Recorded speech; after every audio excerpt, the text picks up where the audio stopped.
शिलान्यास तो कर लिया, पर उन पैसों का क्या जो घोटाले के भेंट चढ़ गए। इस भ्रष्टाचार में लिप्त सारे अधिकारी मंत्री ये बताएं कि किसको कितने करोड़ रुपए मिले हैं। जो एक्शन साहब हैं बेलवाल जी, वो हमारे बीच पहुंचे नहीं है क्योंकि वो बीच में पहुंचने लायक ही नहीं बचे हैं। वो समझ चुके हैं कि मेरी चोरी पकड़ी गई और खा लिया तो हम उल्टी कराना बहुत अच्छे से जानते हैं। उल्टी कराएंगे, परंतु हमारा जो पैसा आपने खा लिया है उसको फाड़ निकलवाने का काम करेंगे। मैं सबसे पहले उन बिंदुओं पे बात करना चाहूंगी जिसके चलते हमने इस पे मत करो रिपोर्ट।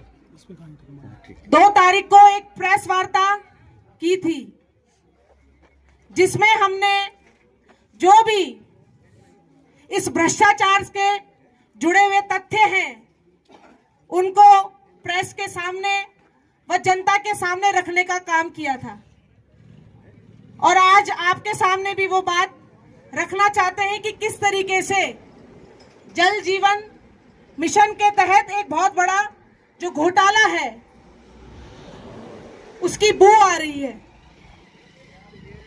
ये योजना 33 करोड़ कुछ रुपए की थी और जिसका शिलान्यास माननीय मंत्री जी और क्षेत्र के विधायक सुबोध उनियाल जी ने किया था।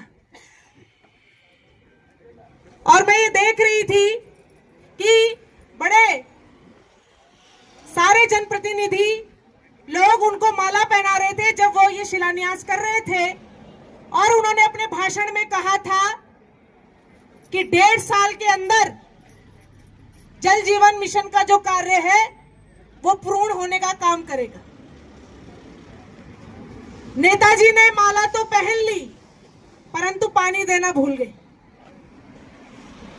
शिलान्यास तो कर लिया, पर उन पैसों का क्या जो घोटाले के भेंट चढ़ गए। कैसे चढ़े? जल निगम के एई साहब भी हमारे साथ हैं। अगर एक्शन साहब होते तो ज्यादा अच्छा था, उनसे ये सवाल जवाब करते। मैं ये जानना चाहती हूं कि पूरे नरेंद्र नगर विधानसभा और देवप्रयाग ब्लॉक दोनों मिला के पूरे 100% जो आप लोगों ने ये स्टेटस दिया है कि हर घर जल पहुंचाने का काम हमने कर दिया है, वो कैसे किया है ये मैं जानना चाहती हूँ।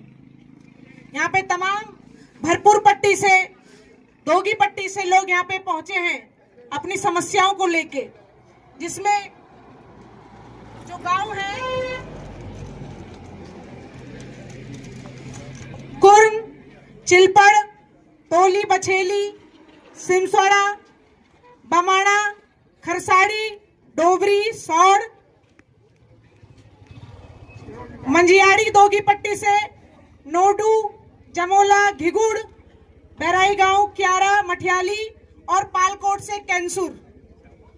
इन जगहों पर भारी किल्लत है। और अभी मंजियाड़ी के प्रधान जी भी हमारे साथ आए थे, पर चूंकि अभी नहीं दिखाई दे रहे, तो सभी जगह से, सभी गांव से कोई ना कोई लोग यहाँ पर पहुंचे हैं और ये बता रहे हैं कि हमारे गांव में 100% जल तो क्या, कहीं ना कहीं टंकी भी नहीं बनी है। बहुत ही दुर्भाग्यपूर्ण है कि कहीं भी आपके पूरे कार्य नहीं हुए और आपने ये स्टेटस डाल दिया कि 100% जल आप पूरे गांव-गांव में दे चुके हैं। और जब हम आपके बीच में जाते हैं तो आपके एक्शन साहब कहते हैं कि हमारे पास बजट की कमी है जिसके चलते हम कार्य पूरा नहीं कर सकते।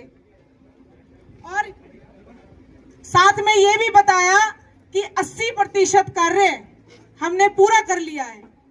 और वहीं जिले के डिस्ट्रिक्ट मजिस्ट्रेट डीएम साहब, जिन्हें हम न्याय की मूर्ति मानते हैं और ये समझते हैं कि यदि कोई भी छोटा बड़ा अधिकारी भ्रष्टाचार करे तो डीएम साहब हमारे साथ न्याय करने का काम करेंगे, वह डीएम साहब कह रहे हैं कि आप 31 अप्रैल तक अप्रैल लिखा है ना उसमें, 31 अप्रैल तक हर घर जल मिशन का कार्य पूरा करने का काम करें। तो मान्यवर, मैं ये जानना चाहती हूं कि आप तीनों लोग अलग अलग बात क्यों कर रहे हैं? आप कागजों में तो कहते हैं कि 100% कार्य हो गया, जब आपके पास जाते हैं तो आप कहते हैं 80% हो गया, परंतु आगे करने के लिए बजट नहीं है। और आपके डीएम साहब कहते हैं कि जी अप्रैल तक आप पूरा कार्य कर दीजिए। शुरू में जब ये जल जीवन मिशन माननीय आदरणीय मोदी जी, जिन्होंने ये सपना दिखाया कि जहां अभी दुर्गम गांव तक पानी नहीं पहुंचा, वहां पानी पहुंचाने का काम करेंगे, और जिन गांवों में पानी नहीं आ रहा उन लोगों के लिए ये वरदान साबित होना चाहिए था, परंतु आपके कुकर्मों के चलते, आपके भ्रष्टाचार के चलते आज ये अभिशाप बन चुका है।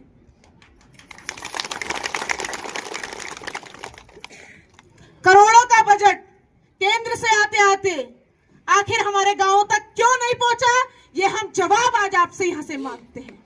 ये प्रश्न खड़ा होता है आप पर गांव से, क्योंकि मैं भी निवर्तमान प्रधान हूं और मेरे साथ प्रधान साथी यहां पर खड़े हैं। हर गांव से आपने प्रस्ताव लिया था, जिस प्रस्ताव के तहत ये तय हुआ था कि जो भी रखरखाव की जो संस्था थी और जो निर्माण की संस्था थी वो गांव में गठित हुई थी और हमारी जल समितियों के द्वारा ये कार्य होना था। आखिर ऐसा क्या हुआ? रातों रात किसका फरमान जारी हुआ जो आपने कार्यदायी संस्था जल निगम, जल संस्थान और सिंचाई विभाग को बना दिया? ये जवाब मैं आपसे मांगना चाहती हूँ कि आखिर ऐसा क्या हुआ जो आपने हमारे लोगों के साथ छल कपट किया और प्रधानों के प्रस्ताव की अनदेखी करी। बड़ी शर्म की बात है। आपके अंदर किसी भी चीज का भय नहीं। आपको ये भय नहीं कि हम कागज में क्या लिख रहे हैं, आपको ये भय नहीं कि प्रस्ताव क्या आया था और हम क्या कर रहे हैं। आखिर इतना साहस आपके पास कहां से आ रहा है और कौन है जो आपको संरक्षण दे रहा है, ये मैं जानना चाहती हूं। मैं ये जानना चाहती हूं कि जब आपने ये टेंडर दिया तो आखिर ये कौन है? आरके कंपनी किसकी सगी है? ये किसकी रिश्तेदार है? ये जल निगम की, जल संस्थान की या फिर विधायक की? ये आरके कंपनी अचानक से आपने गांव वालों के सर पे बैठा दिया और ये आरके कंपनी अपने आप को कह रही है जी हम तो दिवालिया है, हम तो, हमारे पास बजट ही नहीं है, हम आपका काम कर ही नहीं सकते। मैं आरके कंपनी वालों से भी पूछना चाहती हूं आपके माध्यम से कि जब उनकी ठेकेदारी करने की हैसियत ही नहीं थी तो उन्होंने इतने बड़ा 33 करोड़ का ठेका लिया ही क्यों?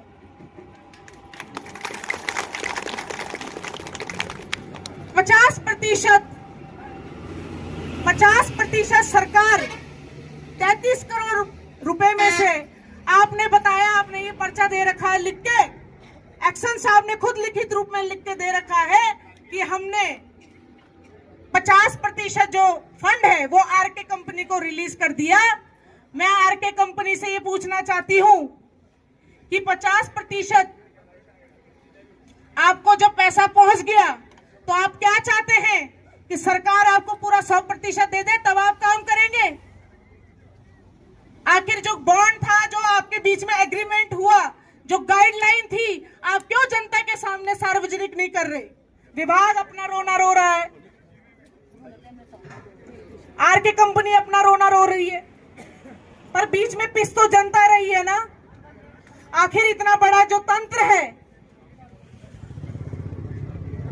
नीचे से लेकर डीएम तक, एक वार्ड मेंबर से लेकर प्रधानमंत्री तक, ये इतना बड़ा जो तंत्र है लोकतंत्र का, प्रजा की सेवा करने का, आखिर इसका क्या काम जब हम लोगों को आज भी सड़कों पर बैठना पड़े? आपने हमारे जो स्रोत हैं गांव में उसकी क्यों अनदेखी करी? जबकि प्रस्ताव के तहत आपको जो है पंपिंग स्रोतों से करनी थी, आपने उठा के गधेरे से कर दी ताकि आप लंबा भ्रष्टाचार कर सके। मैं ये पूछना चाहती हूं कि इस भ्रष्टाचार में लिप्त सारे अधिकारी मंत्री ये बताएं कि किसको कितने करोड़ रुपए मिले हैं। की बात है कि मेरे गांव में ओम गोपाल भाई, सरदार भाई, मेरे गांव में कोई करिश्मा नाम की लड़की नहीं है, परंतु इन लोगों की साइट पे ये लोग बता रहे हैं कि करिश्मा नाम की लड़की मेरे गांव में फिटर है, मेरे गांव में प्लम्बर है और टेक्नीशियन है। ये करिश्मा कैसे हो गया ये मैं नहीं जानती।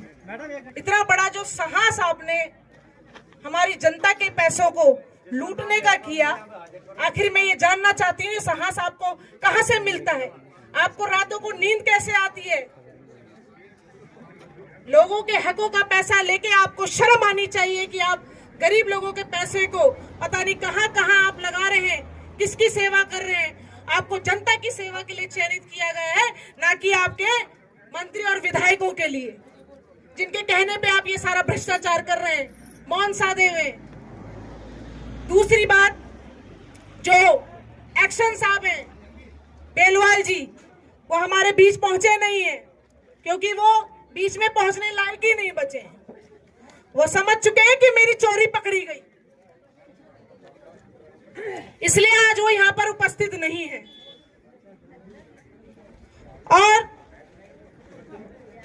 मैंने एसपी के लिए एक पत्र लिखा है कि जो बेलवाल जी हैं, जिन्होंने 3 महीने पहले यही आप लोग थे सारे, 3 महीने पहले क्या बोला था एक्शन साहब ने, आप ही बता दीजिए, क्योंकि जब मैं बोलती हूं तो ये कहते हैं राजनीति कर रही है। तो जनता बताए, जनता तो राजनीति नहीं कर रही है ना, जनता बताए कि एक्शन साहब ने उस दिन क्या लिख के दिया था। बताइए आप लोग।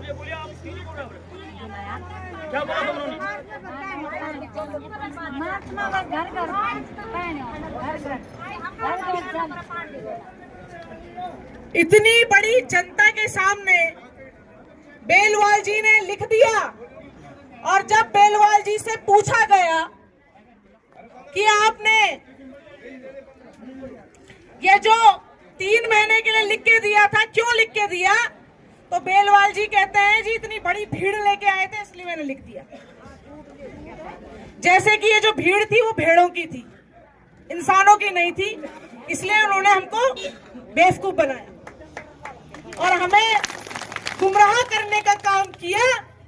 और मैं गुमराह करने के आरोप में बेलवाल जी को एसपी से मांग करती हूं कि इन्हें आप इन पे मुकदमा दर्ज करें और डीएम साहब से यह अपील करती हूं इन्हें सस्पेंड करें, जिससे कि एक नजीर पेश की जाए और जनता से जो भी है वो झूठे आश्वासन ना दे सके। तो आज मैं समस्त लोगों के सामने और यहाँ पर पहुंचे पूर्व विधायक जी, सरदार भाई और मेरे प्रधान साथी और समस्त जनप्रतिनिधि, मेरी माताएं बहनें, मैं ये ऐलान करती हूँ कि जब तक हमारी मांगों को नहीं माना गया, मैं भूख हड़ताल पर बैठूंगी, अन्न का त्याग करूंगी। जब तक मैंने ये ऐलान किया है, प्रेस वार्ता में भी ये ऐलान कर चुकी हूं कि आज दिनांक 5 तारीख से मैं भूख हड़ताल पर बैठूंगी, जब तक डिस्ट्रिक्ट के मजिस्ट्रेट साहब हमारे बीच में आके जवाब नहीं देते और हमारी मांगों को नहीं मान लेते। मैं यहाँ से नहीं उठूंगी, आखिरी सांस तक लड़ती रहूंगी, पर हार नहीं मानूंगी।